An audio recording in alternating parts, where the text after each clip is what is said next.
Muy bien. Continuando, ahora sí ya entramos en materia. El tema 1 nos habla de inflamación. ¿De acuerdo? Bien.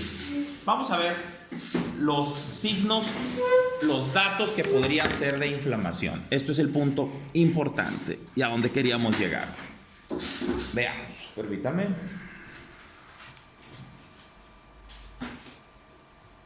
Pero a ustedes ya les pasé. Sí, ya están. Si ya están pasadas, ustedes aquí las tienen, ¿verdad? Ándale, perfecto. Entonces vamos a ver. Estas se les van a ir pasando conforme vayamos avanzando. ¿Ok? Vamos a ver. Primero que todo vamos a hablar un poquito del qué es el proceso inflamatorio y a qué obedece. Y en torno a esto se va a mover mucho de lo que nosotros hacemos para hacer un diagnóstico, para hacer un buen pronóstico, para hacer un buen tratamiento. ¿De acuerdo? En muchas de las ocasiones el optometrista es lo más cercano al mundo de la salud, ¿sí? Quiero decir, en muchas de las ocasiones, particularmente los compañeros que están en semipresencial, ellos saben que en algunas de las comunidades en las que ellos trabajan no tienen acceso al oftalmólogo, al médico, ¿sí? Y su paciente, ustedes van a ser lo más cercano a la salud. Así sucede con el psicólogo, así sucede con el odontólogo, que no necesariamente son médicos, pero están en el mundo de la salud. ¿Me explico? Nuestra profesión, nuestro oficio, viene siendo también muy relacionado y está en el ambiente de la salud, de tal manera que no podemos limitarnos nada más a la venta de anteojos. Esto lo recalco constantemente porque ustedes se están preparando para otro nivel de atención. ¿De acuerdo? Bien, entonces aquí tenemos nosotros el proceso de la inflamación. Vamos a entrar en materia. Este es parte del primer tema que hemos de revisar y nos habla de que el proceso inflamatorio se manifiesta, tiene estas 4 manifestaciones. El primero, dolor, ¿sí? Dolor, rubor, calor y edema. Falta uno que es la limitación de la función. ¿Sí? Nos falta la limitación de la función en ese caso. Imaginemos que fue ese dedo, por ejemplo, en el caso del dolor, allá está el agente agresor arriba, se martilla, se golpea el dedo, ¿verdad?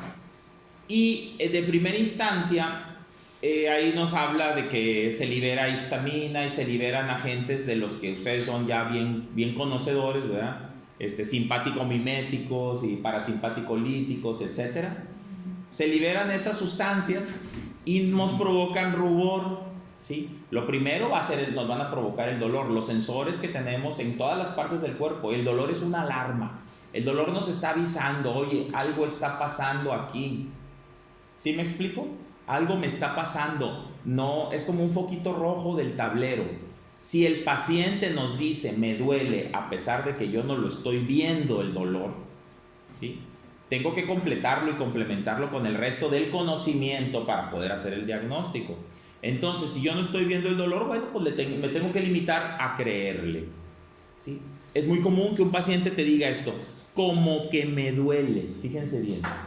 Como que le duele. Imagínense que le debo dinero y como que le pago.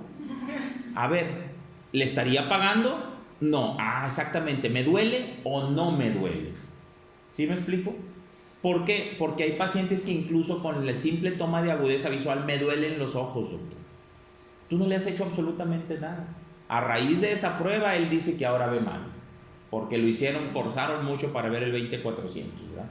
Entonces nosotros nos tenemos que limitar a creerle y complementar eso con el resto del conocimiento. En segundo lugar tenemos el rubor. Es decir, seguido del dolor, ya que se prendió el foquito rojo en el tablero, es muy común que el mecánico te diga, no, pero ahorita le quito el foco y ya no prende. Pues sí, pero no me arreglaste la falla. ¿De acuerdo? Estaríamos de acuerdo, ¿verdad? Tenemos que arreglar las fallas y esas fallas vamos a buscar. Ok, ya se puso rojo, hay que ver, esto se puso rojo porque hay vasodilatación y aumento de la filtración de los vasos, es decir, se vuelven más permeables, se convierten en un tubo que gotea.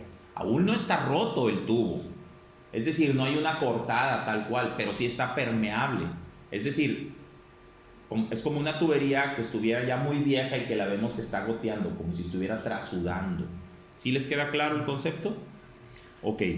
En segundo lugar tenemos eso del el rubor. Después tenemos el calor. El aumento de la temperatura pues se va a dar precisamente por la vasodilatación. Cuando hace frío, si se fijan, hay gente que está muy chapeada porque insiste su cuerpo en mantenerlo caliente en la superficie y por eso se ponen rojos, se ponen chapeados. Los güeros se ponen muy chapeados. Después de eso tenemos el edema, que eso acompaña precisamente a la vasodilatación de la que les hablaba, con el trasudado de las venas o de los vasos que estuvieran ahí implicados, ¿verdad? Va a estarse liberando agua hacia un espacio al que no debe de estar. Es decir, los líquidos de nuestro cuerpo deben de estar dentro de las venas o dentro de las células, pero entre las células, ¿no?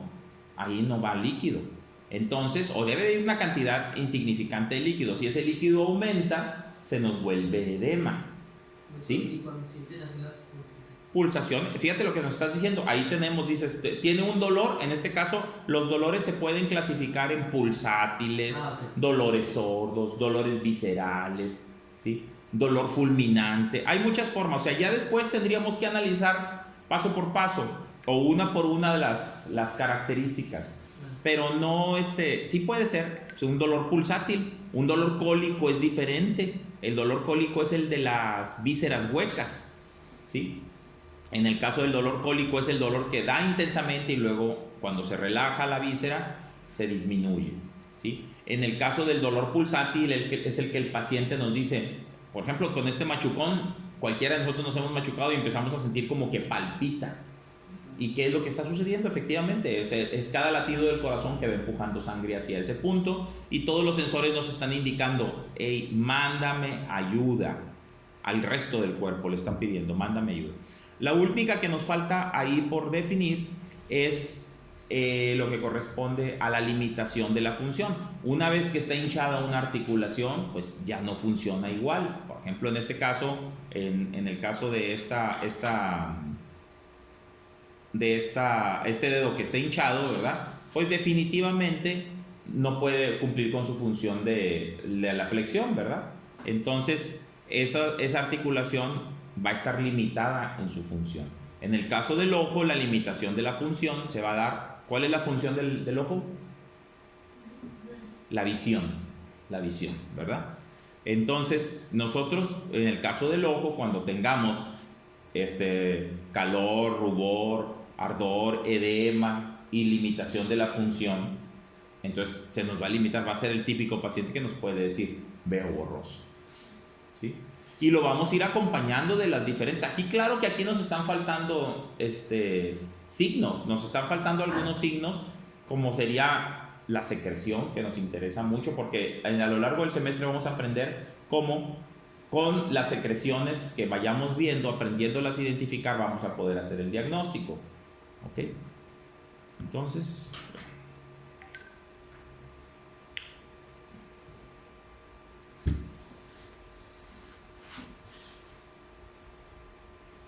vamos a continuar con lo que es proceso inflamatorio. Permítanme. Los procesos inflamatorios se pueden clasificar también según su